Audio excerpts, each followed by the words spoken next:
Hi everyone and welcome back to my channel. Today, to celebrate the release of Perfume's newest album, Future Pop, I will be reviewing Perfume's albums, and here comes my review of their third album, JPN. Before we get started, I want to remind you that this is simply my opinion of the album, and if you enjoyed this video, don't forget to subscribe to the channel for more. JPN was released over 2 years after Triangle, and it was an album that until recently stayed as my least favorite album of Perfume. I honestly don't know what bugged me for so many years, but all I can remember is not listening to the album as much as the other ones.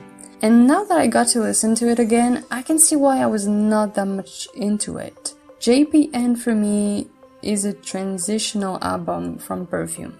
The album isn't as heavy-handed when it comes to the electronic music side, and you get songs like Toki no Hari or Kasuka Nakaori that barely feels like electronic songs and more like typical J-pop ones.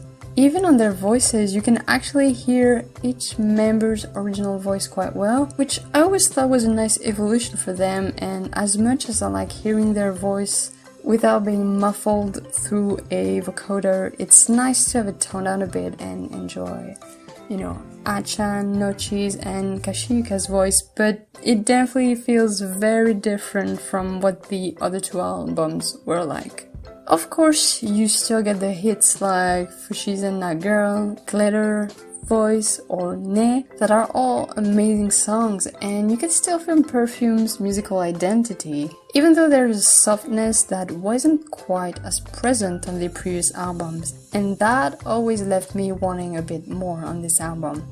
As you don't get a heavy electronic track a la Game or Edge, and instead you get an album that brings together electronic music and J-pop in a way that feels, however, quite natural in its own way.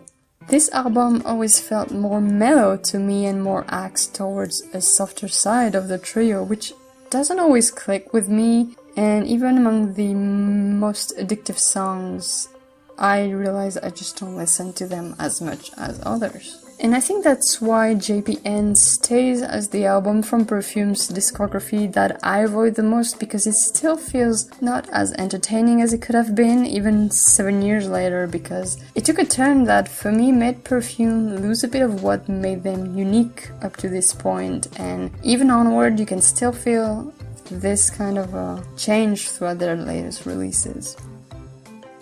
Overall, I like JPN. It has some really good songs, but I still feel like an album that never managed to grab my attention as much as I hoped back in the days, and even now, and that's why I give it 3 stars.